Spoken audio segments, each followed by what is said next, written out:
Hello viewers and welcome back.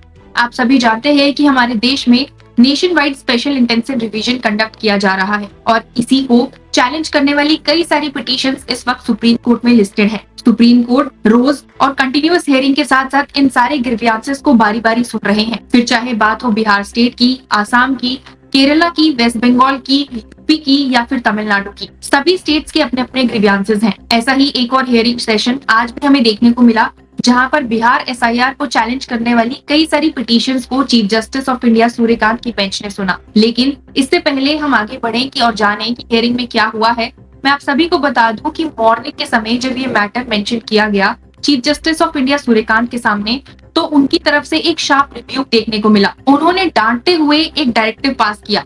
उन्होंने remark किया कि वो अब कोई भी फ्रेश पिटीशन एसआईआर से रिलेटेड नहीं सुनेंगे और ना ही रजिस्ट्री उसे एडमिट करेगी। और अब चलिए आगे बढ़ते हैं और जानते हैं कि बिहार एसआईआर के कंटेक्स्ट में क्या आर्ग्यूमेंट्स हैं जो कोर्ट में पेश हुए हैं। तो व्यूअर्स, जैसे कि आप मेरी स्क्रीन देख सकते हैं, ये आज की हियरिंग का लाइव थ्रेड है, यानी कि लॉ चक्र के चैनल पर लाइव ट्वीट जो एसआईआर हियरिंग में किया गया है। कि सबसे पहला आर्ग्यूमेंट जो सुबह के समय देखने को मिला वो यही था, जहां पर chief justice of India Suryakant ने ये डायरेक्टिव दिया है रजिस्ट्री को कि अब कोई भी फ्रेश पिटीशन एसआईआर हियरिंग्स में एडमिट ना की जाए। इसके बाद अगर हम आगे बढ़े तो यहाँ से काउंसिल अपने आर्ग्यूमेंट शुरू करते हैं। सीनियर एडवोकेट राजू रामाचंद्रन ने कहा कि there are overarching constitutional principles at stake and the court's intervention is needed to preserve them.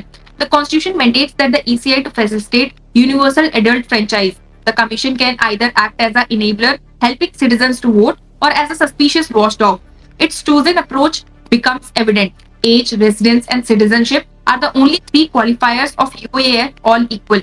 Once met, ECI's role is to ensure voting right. तो दर्शकों, यहाँ पर क्लियरली जो काउंसिल थे उन्होंने बेंच को ये समझाने की कोशिश की है कि इलेक्शन कमीशन ऑफ इंडिया का रोल क्या है। उनके पास जो पावर है कॉन्स्टिट्यूशन के तहत, उसके तहत उन्हें ये डिटेक्ट नहीं करना है कि कौन सिटीजन है या कौन नहीं है, बल्कि उन्हें सिटीजन्स के राइट टू वोट को प्रोटेक्ट करना है और उसके बारे में जो है वो इंश्योरिटी तय करनी है। आगे रामाचंद्रन कहते हैं कि जो अक्टूबर 27 का ऑर्डर था वही कंटिन्यू हो रहा है। जैसे कि बिहार एसआईआर के केस में जो नोटिफिकेशन जारी हुई थी और उसमें जो रिक्वायरमेंट्स दी गई थी एसआईआर कंडक्ट करने की, उन्हीं सेम रिक्वायरमेंट के बेसिस पर ही ये नेशन वाइड एसआईआर जो है वो कंडक्ट किया जा रहा है। The first paragraph itself shows that the SIR in other state is an extension of Bihar exercise. यानी कि जो बिहार में एसआईआर हुआ, जिसकी वजह से इतना क्योस हुआ, जिसकी वजह से इतनी सारी पिटीशंस जो है हमें देखने को मिली और नेशन वाइड जो पूरा आप कह लीजिए कि जो सिचुएशन बनी थी, उसी का जो एक एक्सटेंशन वर्जन है, वही ये जो सेकंड नोटिफिकेशन ईसीआई ने जारी किया है नेशन वाइड एसआईआर का, ये उसी का एक एक्सटेंशन वर्जन है। The object was never to weed out non citizens, that was not ECI stated concern. तो उन्होंने बोला कि जो नोटिफिकेशन जारी किया गया था उसमें ये कहीं भी नहीं लिखा था कि election commission of India non citizens को आउट कर देगा। दर्शकों, आगे रामाचंद्रन सबमिट करते हैं कि जो एसआईआर का पर्पस है वो स्पेशल सर्कमस्टांसेस, यानी कि एक रिजर्व पावर है जो सिर्फ आप एक्सेप्शनल सर्कमस्टांसेस में यूज कर सकते हैं।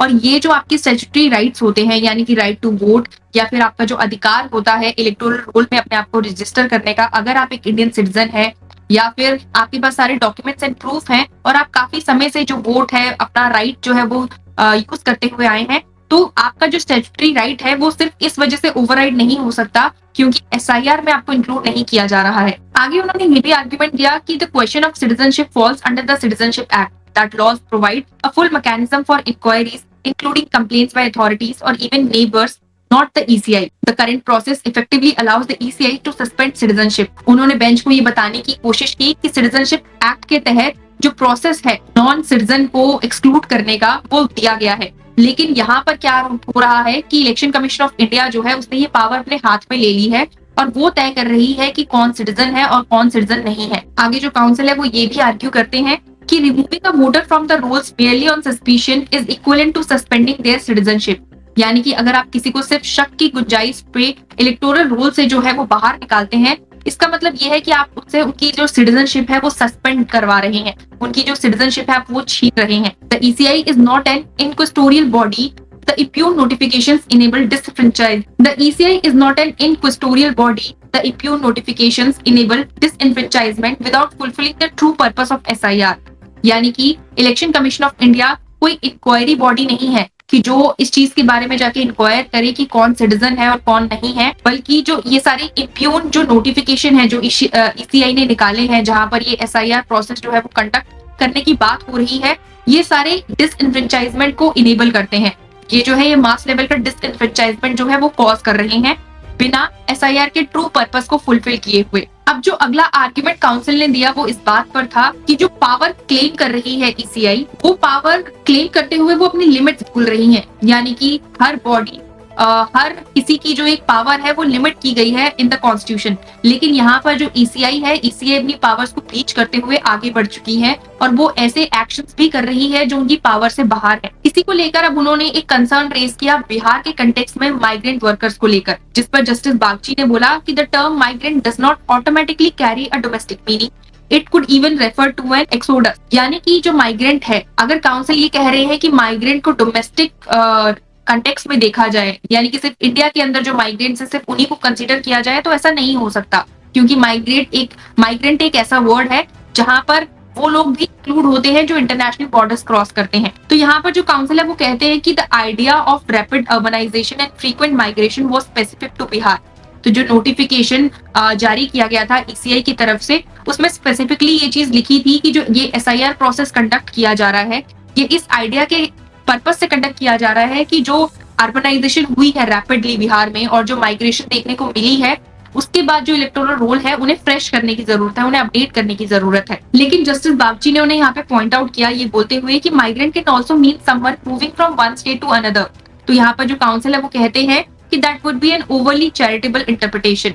यानी कि अगर जस्टिस बागची बोलते हैं कि माइग्रेंट वर्कर्स तो कोई भी हो सकते हैं जो एक स्टेट से दूसरे स्टेट में जाएं या जो बॉर्डर्स क्रॉस करते हैं, तो यहाँ पर रामचंद्रन ने उन्हें बोला कि अगर हम ऐसी इस तरह से माइग्रेंट वर्कर्स को देखते हैं या माइग्रेंट वर्ड को डिफाइन करते हैं, तो ये बहुत ही चैरिटेबल इंटरप्रिटेशन हो जाएगी। जिस पर जस्टिस बागची ने अपना एग्जांपल दिया कि in my city IT workers fly to south states for better opportunity. यहाँ पर chief justice of India Suryakant थे, उन्होंने भी एग्जांपल दिया कि north India trains full of workers come from Bihar, many are exploited, some end up stranded at stations in Panipat और Delhi, and those who reach Punjab get very little। तो यहाँ पर जो रामचंद्रन है काउंसिल, वो इस चीज को काउंटर करते हैं ये कहते हुए that's precisely the point, the broader meaning being suggested is extra charitable. तो उन्होंने बोला कि यही एक रीजन है जब हम बात करते हैं माइग्रेंट वर्कर की और हम उसे डोमेस्टिक कंटेक्स्ट में ना देख के हम उसे इंटरनेशनल कंटेक्स्ट में देखें, या जो माइग्रेंट वर्कर्स की जो रियल डेफिनेशन है उसको किसी और तरह से इंटरप्रेट करे,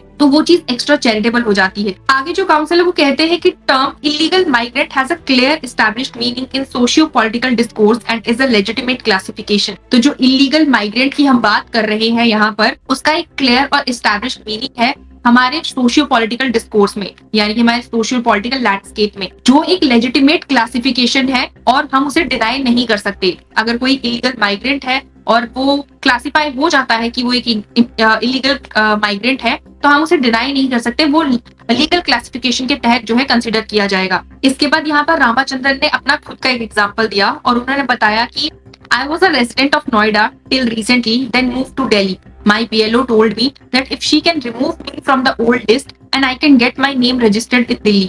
I admired her proactive approach and this is the kind of issue I am trying to bring forward here. Basically वो बताना चाहते थे कि कैसे जो BLOs हैं वो काफी ज्यादा प्रोएक्टिवली जो है वो एक्ट कर रहे हैं।